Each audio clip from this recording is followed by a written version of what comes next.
자, 오늘 첫 번째로 다뤄볼 종목은 SJG 세종이라고 하는 종목입니다.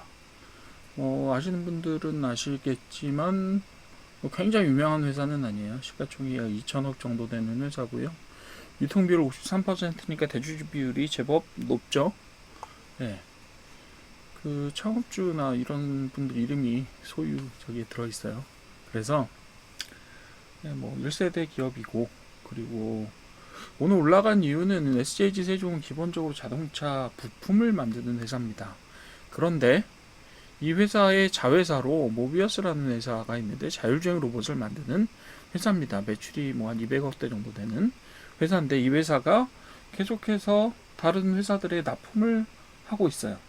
최근에 납품을 했다. 그래서 현대차 메타플랜트에 납품을 하기로 했다. 뭐 이런 것 때문에 올라갔습니다. 이렇게 SJG 세종 같은 회사가 왜 로봇 쪽에 편입이 안 돼인 테마 편입이 안 되어 있는지 그게 좀 궁금하긴 합니다. 저도 웬만하면 뭐 다 껴주는데 오늘 두 개가 로봇하고 관련된 혹은 자동차 관련된 부분으로 올라갔다라고 볼 수 있는데, SJG 세종도 마찬가지입니다. 오늘 로봇 관련된 회사들이 제법 많이 올라갔어요. 뭐 로브로보라는 교육업체도 조금 올라갔고, 그리고 뭐 예를 들면 유진로봇 같은 회사, 오늘 유진로봇 저희가 다뤄볼 겁니다. 마찬가지로 휴리메이텍도 올라갔는데 이것도 사실상 로봇주라고 봐야 되겠죠. 왜요?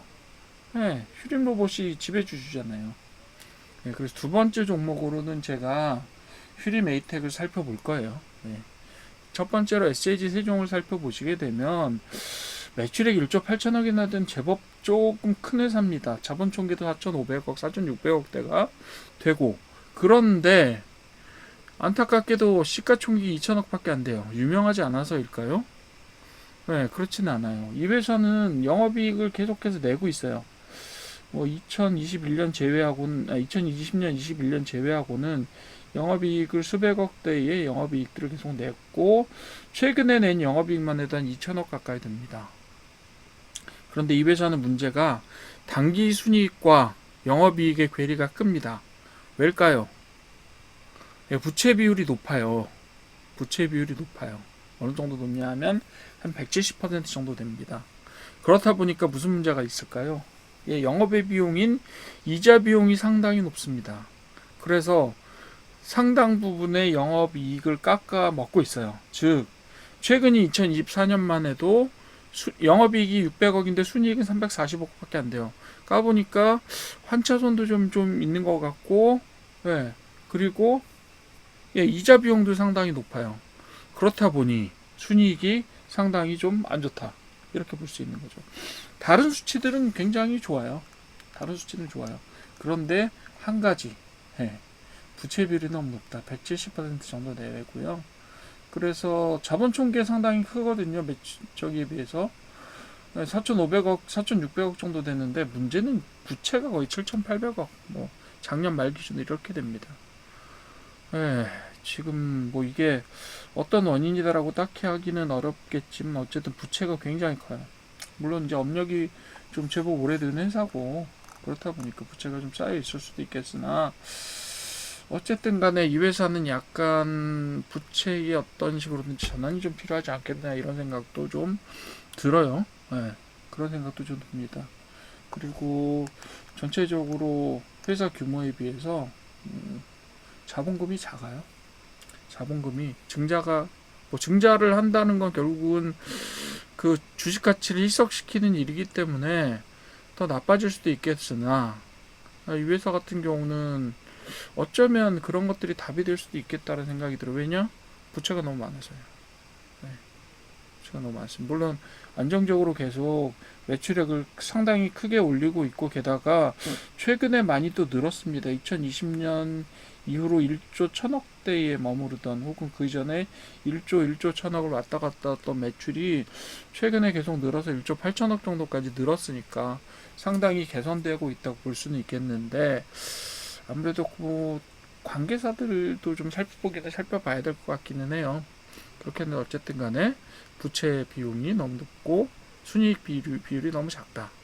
이런 부분들 때문에 사실은 매출액에 비해서, 그리고 자산 규모에 비해 상당히 저평가되어 있다라고 볼 수가 있어요. 왜? 2천억이잖아요. 자산은 4,800억이고요. 자산 순자산만 해도 그 순자산만 해도 4,800억이에요. 자본이 총계. 그쵸? 자본 총계가 이렇게 되니까. 그렇게 되니까 이거는 그죠? 아무리 생각해도 PBR이 0.5 이하고 그렇긴 한데 제일 문제는 부채. 이 부분들이 어떻게 움직이느냐라고 볼 수 있는데 부채는 사실 되게 많이 늘거나 하지는 않았어요. 오히려 좀 줄었다가 늘었다 줄었다 늘었다는 형태가 되고 있기 때문에 그렇기 때문에 좀 그런데 부채 비율은 어쨌든 간에 계속해서 순증하고 있습니다. 뭐 순증하고 있다라고 해도 가감이 있긴 해요. 어떤 때는 거의 200% 가까이 갔다 지금 170%가 되어 있긴 한데 부채 비율이 뭐 이렇게 급격하게 감소하거나 이렇게 될 것 같지는 않지만 어쨌든 간에 제법 많은 매출액을 올리고 영업이익도 상당히 올리고 있다. 그것도 주가에 비해서 시가총액이 2087억인데 작년에 영업이익이 600억이었고 당기순이익이 340억이니까 생각해보면 PER은 6 정도에 불과하고 그리고 PBR은 0.5인 회사입니다. 비율로 보면 되게 좋은 회사예요. 그렇긴 한데 게다가 또 로봇이라는 걸 끼고 있죠. 납품 실적도 가지고 있죠. 자동차가 호황이 되면 언제든지 매출이 튀어오를 수 있는 회사다. 이렇게 볼 수가 있겠죠. 근데 사실 최근에도 좀 오르긴 했어요. 최근에 보시게 되면 차트만 보시게 되면 제가 지금까지는 펀더멘털만 따지고 봤었는데 주봉 봅시다. 주봉으로 보시게 되면 저기 코로나 있다가 최근에 바닥을 딱 잡았어요. 어떻게 보면 바닥을 4,000원 선에 잡아서 지금 7,500원 선까지 100% 정도 올랐습니다. 게다가 지금 약간 뭐 지금 되게 크다고 할 수는 없겠지만 거래량도 조금 있어서 흔들자고 하면 매집도 있었고 좀 이렇게 최근에도 좀 올라가면서 이렇게 되어 있죠. 또 매집이 되어 있다라고 보여지고요. 그리고 딱 보시면 되게 예쁘잖아요. 뭐가요? 240선을 딱 밟고 240선을 딱 밟고 치고 올라가서 한번 조정받고 지금 100% 올라가 있는 상태입니다. 보통은요 이렇게 100% 올라가면 일반적으로는 많은 분석하시는 분들이 이렇게 말씀을 하시죠. 100% 올라가면 그때 한번 조정받는다 이렇게 말씀들을 많이 하시는데 실제로 이 회사는 50%에서 한번 조정을 받았어요. 6,000원 갔을 때. 그 다음에 한 번에 지금 상당히 빠른 속도로 갔단 말이에요. 상한가 가면서. 그죠? 조정 쭉 받았어요. 여기 6,000원 얼음에서 조정을 받고 그리고는 한 번에 쭉 갔다고요. 거의 7,600원대까지 그죠?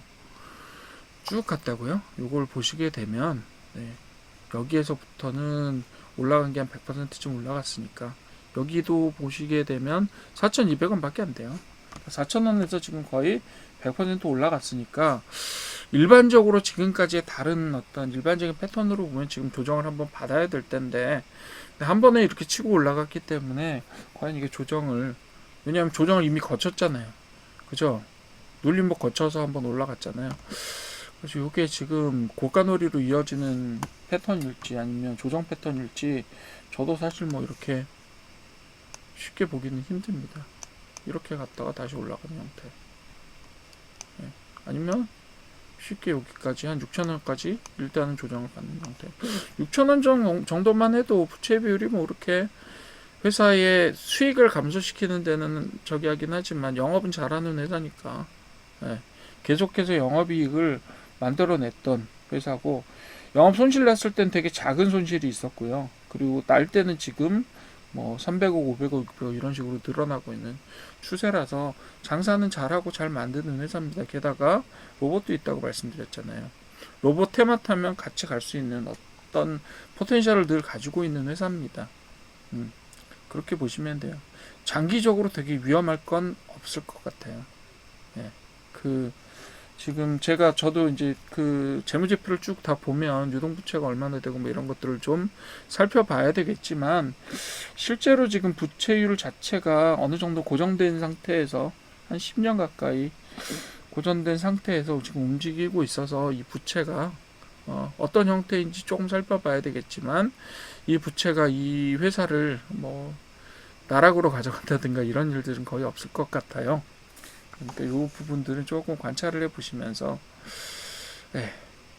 지금 아직은 좀 괜찮은, 그나마 좀 쓸만한 부분이 있다라고 저는 보여집니다. 대신에 한 5,500, 6,000원 정도까지 한번 저기 되는 걸 한번 보십시오. 비율로는 괜찮은 회사입니다. 그래서 6,000원 이하로 조정되는 걸 한번 보시면서 시기를 노려보시면 괜찮을 것 같아요. 단 한 가지 문제는 저기에요. 부채 비율이긴 한데, 지금 요거는 뭐 단기간에 회사가 소유권에 대한 저기를 메릿을 놓치면서까지 부채 비율을 조정한다든가라는 식의 것들이 될까, 그런 생각은 듭니다. 그래서 그런 부분들을 고려해 보면 부채의 절대량과 부채 비율 자체가 되게 쉽게 변동될 거라고 보여지진 않고요. 그리고 순이익의 규모로 봤을 때 그 순이익을 가지고 부채를 갚아나가는 형태를 가지고 간다고 해도 사실 시간이 좀 걸릴 일이기 때문에 연단이익 계획이 필요해요. 지금은 일단은 여러 가지 상황으로 지금 상한가를 가면서 최근에 100% 정도 탄력을 받고 있는 상태입니다. 요거는 조정받는 것들을 잘 관찰하시면서 가셔도 제가 볼 때는 그렇게까지 크게 위험 요소는 없을 것 같다라는 생각이 들어요. 일단은 여기서 8,000원대에서 한번 예전에 걸렸었던 적이 있었으니까 8,000원대에서 한번 주목을 해 보셔야 되기는 해요. 그렇긴 한데 어쨌든 단기 고점으로는 만원까지 갔었던 적이 있었고 저기로는, 근데 이건 좀 너무 멀죠. 12,500원까지 봐야 되는데 조금 멀고요. 이거는 일단은 단기적으로는 지금 8,000원 선을 맞고 떨어질 가능성도 상당히 있다, 이렇게 보여지고요. 그렇지만 지금 상승장이라는 점을 고려할 때 이전의 패턴과 다르게 지금 한번 올라갔을 때 8,000원 근처에 올라가서 고가놀이하고 또 다시 튀어 올라갈 수도 있는 상황이긴 해요. 게다가 지금 이게 이제 로봇 테마로 편입이 되면 어떨지 모르겠으나 단기 안에 그게 될지 안 될지는 잘 모르겠습니다. 저도 사실. 그렇긴 하지만 어쨌든 간에 지금 8,000원에 맞고 조정 혹은 8,000원 선 근처에서 고가놀이 후 다시 재상승이라고 해도 사실 지금 7,000원 선인데요.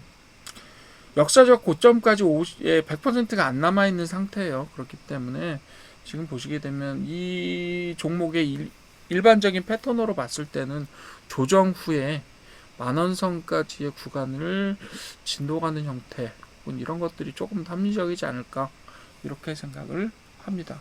물론 뛰어 올라가면 저도 좀 가슴이 아프겠죠. 어쨌든 SJG 세종은 불안 요소와 좋은 요소를 둘 다 가지고 있는 요소입니다만 제가 봤을 때는 가격이 적당하다면 긍정적인 요소들이 조금 더 많지 않겠느냐, 이렇게 봅니다. 그렇게 봐주시면 될 것 같습니다.